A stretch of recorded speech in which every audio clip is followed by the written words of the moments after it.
The right path and tower attack. Yu Jingyu was taken aback by Tang Wulin's suggestion. Really? Such an offer was definitely in his favor. First-grade 1000 refined meteoric iron was one of the best materials he could hope for to make his one-word battle armor, and all the better if it was free. True to his word, Tang Wulin retrieved a piece of meteoric iron from his storage ring and handed it over. Yu Jingyu accepted it, inspecting it with a sharp eye. The way light reflected off the metal confirmed it was the real deal, and he gulped as his surprise grew. And here I thought you were a stingy person. I would never have expected you to be so generous. Let's do as you said and call it even between us. Also, if you make any good stuff in the future. He almost swallowed his tongue as Tang Wulin unbuttoned his shirt, revealing something white beneath. It was a dazzling 5-star badge. That's... Yu Jingyu's eyes nearly jumped out of their sockets. He pounced on Tang Wulin and ripped open his shirt. At that very moment, Xie Xie happened to be passing by Yu Jingyu's room, a bucket of water in his arms. His attention strayed to the window, and he caught a glimpse of the scene within. Isn't that Wulin? What's he doing in Yu Jingyu's room? From his perspective, Xie Xie could only see Tang Wulin from behind. Then he nearly yelped in surprise when he saw Yu Jingyu crash into Tang Wulin and tear his shirt open like a madman. And most shockingly of all, drop his head to a very suspicious level. What the hell are they doing? Then it hit him like a speeding bullet. And no way. It couldn't be. Oi. Just what are you trying to do? Tang Wulin shoved Yu Jingyu off of him, recoiling back as he covered himself. 5th rank? Why, you're a 5th-rank blacksmith? Yu Jingyu could hardly believe it. In the brief moment he had come in contact with the badge, he felt its energy and knew it was a genuine 5th-rank badge forged by a saint blacksmith. A scion of the Holy Angel clan, he definitely wouldn't be wrong about such thing. Not when there were 7th-rank craftsmen in his family. For every profession, the 5th rank existed as a great divider that separated peasants from lords. The moment a blacksmith hit the 5th rank, their status increased 100-fold. At that rank they could forge spirit-refined metals, material that served as the foundation of 2-word battle armors. But in the face of all this, all Yu Jingyu could think about was Tang Wulin's age. Despite being a few years his junior, Tang Wulin had reached the 5th rank. This? Yu Jingyu's heart lurched, and countless thoughts flooded his mind in an instant. He was certain that Tang Wulin was the youngest 5th-rank blacksmith in history. Yeah, so? If that's all you wanted to talk about, I'm leaving. However, just as Tang Wulin turned away, an object fell out of his sleeve. Yu Jingyu's eyes darted to the object. Isn't that jade silver? Meteoric iron was precious, but in no way could it compare to jade silver, an alloy. Is this a spirit alloy? Yu Jingyu asked, bending to pick it up. Tang Wulin was a step ahead of him, however, and he snatched it from the floor. Did you forge that? The words tumbled out of Yu Jingyu's mouth. Tang Wulin smiled wryly. Yes, though it was a fluke. I can't even remember how many times I failed before I succeeded in forging that. The harmony rate isn't that great. How high is it? Yu Jingyu asked, suspicious. I don't know. My teacher just said it isn't that high. If Mu Chen were present to witness this exchange, he would be struck speechless. Never in a million years would he have guessed that his treasured disciple possessed such a cunning side. Let me have it. I can deliver it to my family and have them check. It's important to know exactly how high the harmony rate is, you know. I can just check it at the Blacksmiths Association, said Tang Wulin. Yu Jingyu didn't flinch. You still don't trust me. A chuckle escaped from Tang Wulin's lips. All right then. He handed the jade silver to Yu Jingyu, departing with a wave goodbye. Yu Jingyu resolved himself as he took in Tang Wulin's departing figure. If he really can forge alloys, then I need to form a relationship with him no matter the cost. It'll be worth it. By the time Tang Wulin was out the door, his face had morphed into a pleased smirk. His charade wasn't for the sake of teasing Yu Jingyu, but to manipulate him in an effort to carve out a good relationship between them. Tang Wulin still remembered how haughty Yu Jingyu had acted the day they first met, throwing his weight around and purchasing a drink shop to get a girl's number. The Holy Angel clan must be wealthy and influential, a great help in acquiring spirit items he would later need. There were 18 Golden Dragon King seals, each one stronger than the previous. Each required spirit items more expensive than the last to break. Fortunately, Tang Wulin shattered his third seal without paying anything, but the process still required a 10,000-year spirit item. He couldn't rely on luck or the free gifts of others. He had to prepare to buy what he needed himself. Only by becoming a great blacksmith could he afford the materials needed to cultivate, break the seals, and preserve his life. Because of this, blacksmithing had crawled its way to the top of his priority list without him realizing. Every seal he broke made him more powerful, but poor as he was and struggling to buy the items needed, he feared more for his life. The strength the Golden Dragon King offered him was as dangerous as it was great. Failing to shatter a seal would mean death. Tang Wulin couldn't for the life of him guess what he would need to break the later seals. Just the fourth required spirit items of the 2,000 to 3,000 year level. Perhaps 10,000 year spirit items before the 9th seal were in order. But then there was the problem of finding them. For now, he had to prepare for the future. His stomach wailed mid-step. Even if the sky shattered to pieces and fell tomorrow, food always came first. Tucked within the shadows, Xie watched Tang Wulin march for the dining hall, face twisted into a grimace. He glanced behind him, zooming in on Yu Jingyu's room, gulping. He fled. After eating dinner, Tang Wulin returned straight to the working students' dormitory. Finished forging for the day, he planned to extend his cultivation period for the night. Instead of walking to his room, however, he made a detour once he stepped inside, heading for the grove behind the dormitory. It was a quiet place, generally untouched by the hubbub of many people living under the same roof. More often than not, he was the only person there. Tang Wulin stood in the center, basking in the tranquility of the forest, silently adjusting his soul power and blood essence. Little by little the range of his perception expanded, and he became in every sense of the word aware of the surrounding plants. He could feel the life pulsing from them, their simple emotions. Joy, anger, fear. He could feel it all. Although blue-silver grass was not strong in the traditional sense, it enabled him to connect to the world of plants. In addition to his increased cultivation speed, his perception range grew in this state as well. Not only that, because he was also a 5th-rank blacksmith, which had raised his spiritual power, his senses were especially sharp today. He could hear the murmuring voices of the trees, the gurgling of the blood within his veins. The powerful and rhythmic beat of his heart that pumped the scarlet liquid of life throughout his body. Tang Wulin took pleasure in those sensations. He slowly swung his hands in circles, a gentle breeze lingering in their wake. Pure white light emitted from them.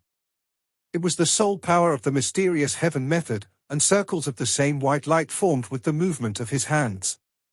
And controlling Crane, capturing Dragon kicked into action. A golden soul ring appeared around Tang Wulin, bathing him in its glow.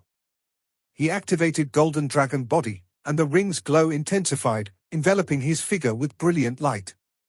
His aura surged forth, blood essence flooded through his body, filling it with strength. Then his hand slowed down, and the flow of his blood essence reversed. He pulled one hand back toward him, then moved both of them along a peculiar path. As he did, his blood essence became more potent, and the golden light around him grew even more radiant. The faint roar of a dragon broke the quiet of the forest. It didn't come from Tang Wulin's mouth, but instead resonated from his blood essence.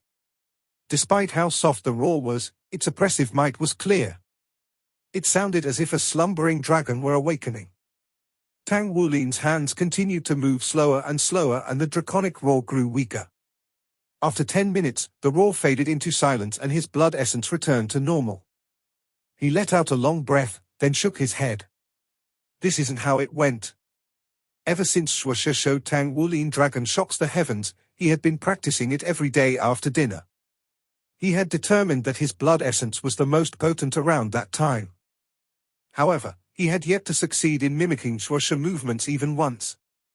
It was hard for Tang Wulin to control his blood essence. When he practiced, his heartbeat would accelerate, and his blood essence would surge through his meridians, filling them to the brim and straining his body. Despite all the progress he had made thus far, Tang Wulin could only succeed in circulating his blood essence 1/3 of the way. Even so, he felt his blood essence grow thicker every time, toughening up his meridians, muscles, and viscera. He was certain that this would aid him in breaking future Golden Dragon King seals. The only unfortunate side effect was that his appetite had grown as well. It was then that Tang Wulin understood just how much he needed to thank Feng Wuyu. If he hadn't met that crazy old man, he would still be racking his brains trying to figure out how to feed himself every day.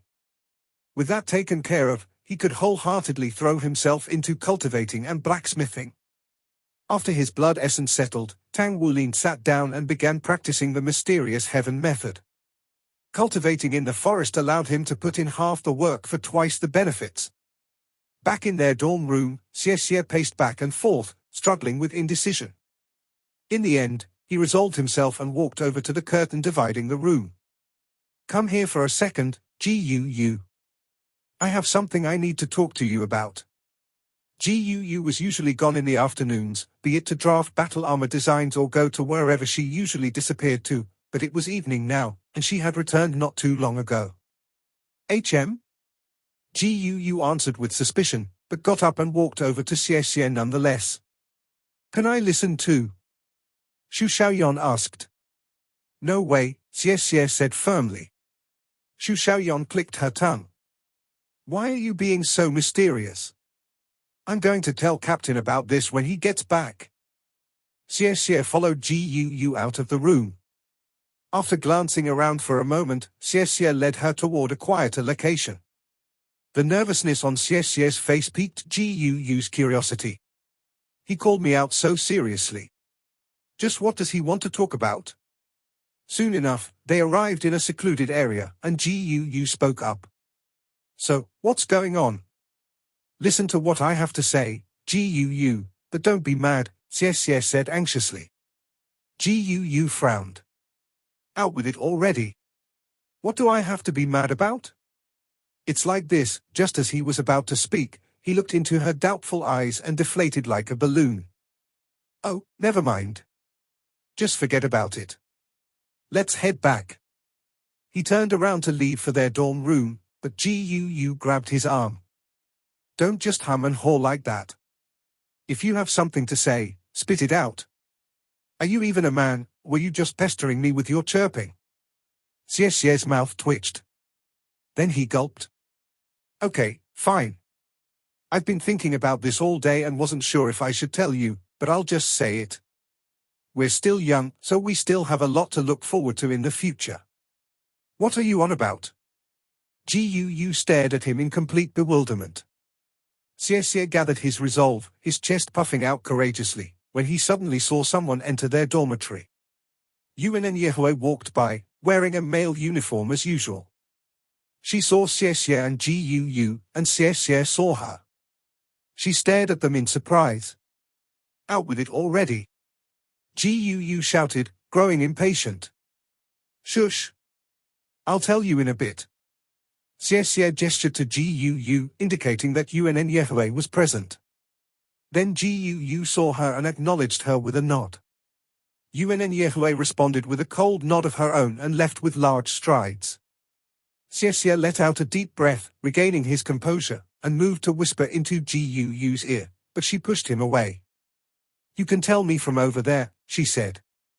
"Why do you have to be so difficult?" Xie said grumpily. Gu raised an eyebrow. "Who's the annoying one between the two of us? Are you going to tell me or not?" Fine. I'll tell you now." Xie looked around, checking for any eavesdroppers. Wu Lin and Yu Jingyu have an improper relationship with each other. Quite a distance away, Yuan and Yehui was just about to enter her room. Her was hand on the doorknob when her ears suddenly twitched and she went stiff. Meanwhile, Gu just stood there in utter stupefaction. She regarded Xie with a blank stare. "What do you mean by improper relationship?" Xie lowered his voice. "Do I really need to explain? It's exactly as you think.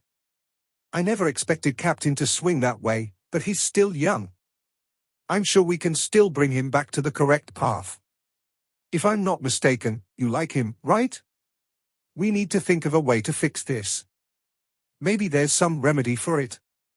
If we can't fix it, then Captain is. Guu took an unsteady step backward. And no way. He never showed any signs of that. That's impossible. Are you sure you're not just imagining it?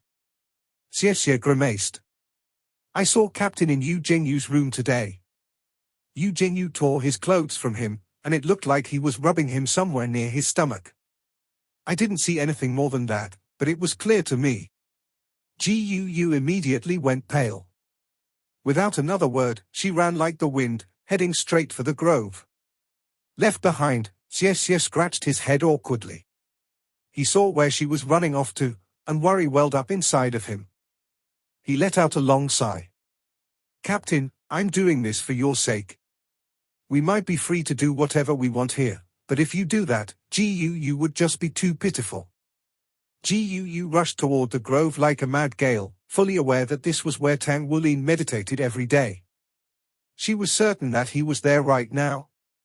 The moment she entered the grove, she found Tang Wulin sitting at its center. Huh? Tang Wulin cried out in surprise. Guu. Guu approached him in an instant, grabbed him by the lapels of his shirt, and shook him. Why? Why are you doing this?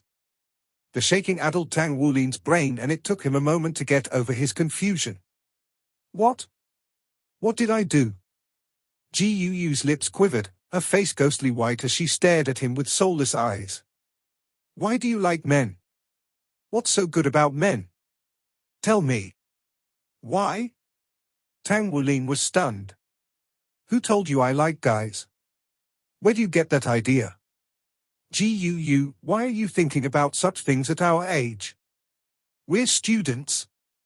Our job is to diligently study and cultivate. Aren't we working toward becoming battle armor masters? Just what has been going on in that head of yours? His words left her in a daze. But Xie said you, then she suddenly realized something. She was far more familiar with Tang Wulin than Xie was, and she was certain he had never shown any signs of veering toward that path. Realizing the error of her impulsive actions, she blushed a furious crimson.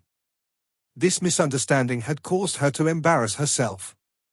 She bit her lower lip, then stammered out what Xie had told her. Xie. Tang Wulin seethed with anger.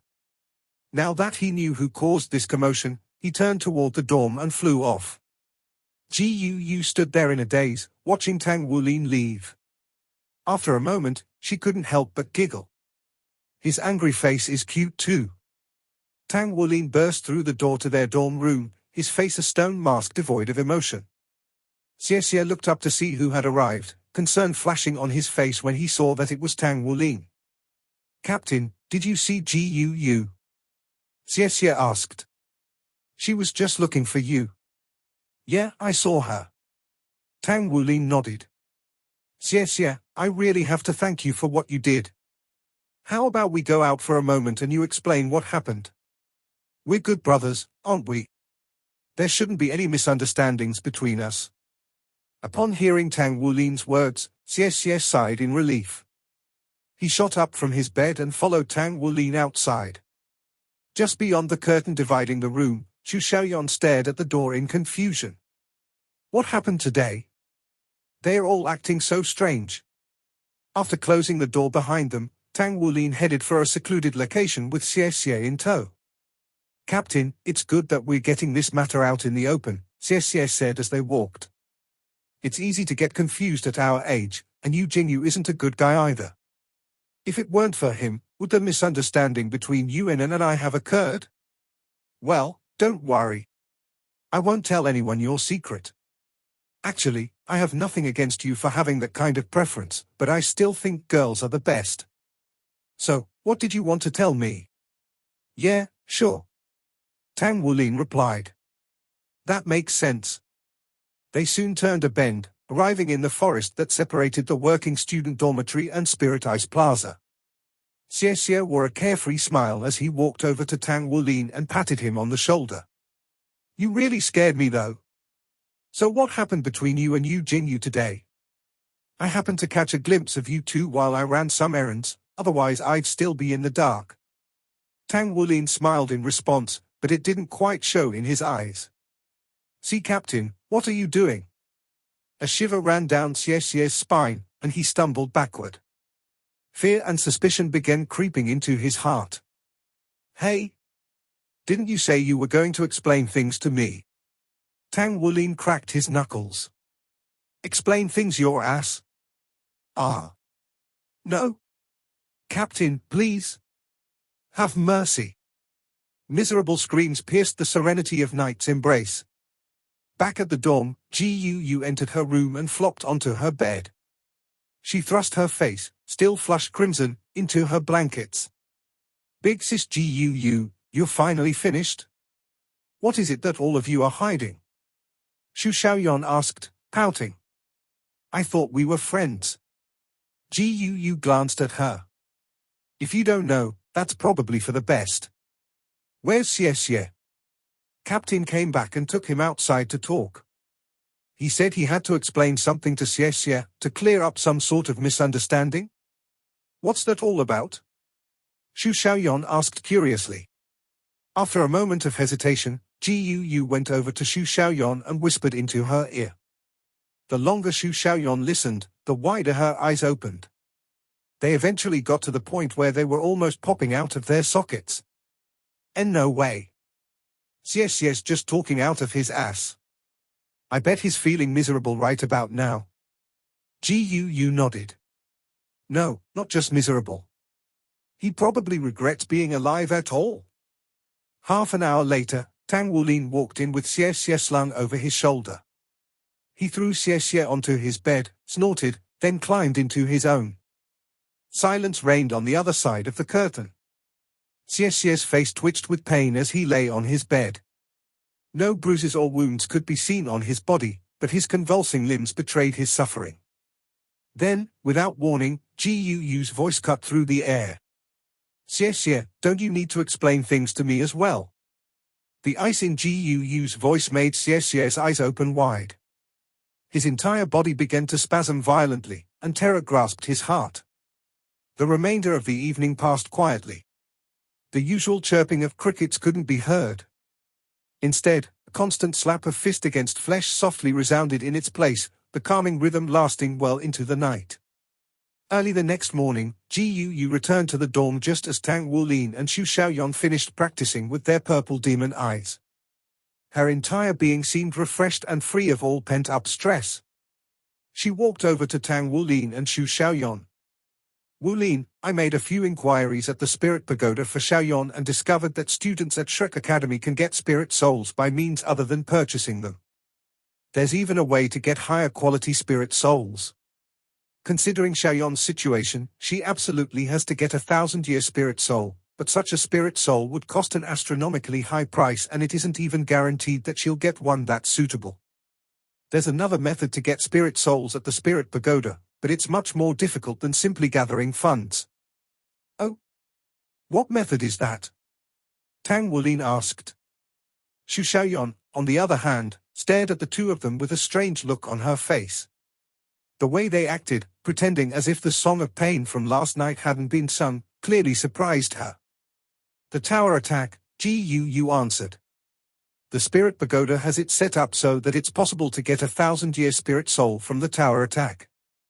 They built a spirit soul tower with 108 floors and different defense mechanisms on each one. If we conquer a floor, we'll get the opportunity to purchase the spirit soul found on that floor at a 50% discount.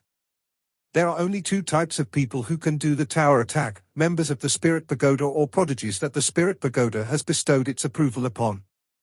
I can help Xiaoyan with getting approved, but I can't help her clear the tower myself.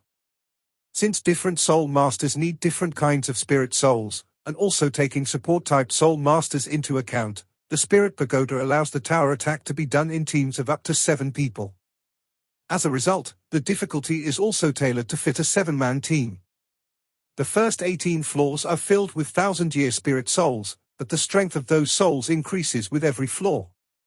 The Spirit Pagoda has populated each floor from the 18th to the 36th with 10,000-year spirit souls that it has collected over the years. 100,000-year spirit souls can be found from the 36th floor onward, and the final 9 floors supposedly contain the spirit souls of the strongest soul beasts to ever exist. The Spirit Pagoda only allows soul masters aged 30 or under to participate in the tower attack, so even a member of the Spirit Pagoda like me won't be able to enter the tower to get spirit souls once they pass the age of 30. From then on, we'll have to buy them. I heard that Shrek Academy also has a way to grant spirit souls, but that privilege is reserved for those in the inner court. Right now, our best bet is to gather some people to help Xiaoyan clear the tower. It'll be a learning experience for us as well. What do you think? No problem. Tang Wulin replied instantly. Of course I'll help. How come I never knew about something as great as that until now? A voice groaned from the side of the room, and a person walked over. It was Xie, but his face was so bloody and swollen that, if the others hadn't known him for years, they wouldn't have been able to recognize him. Tang Wulin had shown him some mercy by avoiding his face when he beat him, but Yu hadn't been nearly as kind. Yu glanced at Xie. I only found out after coming here. The tower attack is only available here at the headquarters of the Spirit Pagoda, and no other Spirit Soul Tower exists on the continent. Even the Spirit Pagoda's staff members need to undergo strict audits before they can be approved for entry. Tang Wulin turned to Xu Xiaoyan. It's settled then. When do you want to go? The audits will take several days, so I think our next day off should work, Yu interjected. We still need to prepare and find 3 more people. If we want to get as far up the tower as we can, we'll need a full team of 7. Wulin, I'll let you handle the search for more team members. I'm sure you'll find the best people to join us. All right, I'll go think about who to invite. Are there any specific requirements for our teammates? Yeah. The ages of everyone on the team have to fall within a range of 3 years. Tang Wulin furrowed his brow. The first person to pop into his mind was Wu Zhongkong. He knew for a fact that their teacher had yet to turn 30. If they could bring him, then the first 18 floors would pose no problem. However, it was clear that the Spirit Pagoda has foreseen such situations and created rules to prevent people from gaming the system. Then we can only invite people from our grade or the 2nd grade. How about Yuan and Yehue? Xie flubbed with his swollen face. Tang Wulin looked him in the eye. She'd be a pretty good choice, but, considering how rocky our relationship is at the moment, would she agree to come? This video will end here. Like video and subscribe to my channel.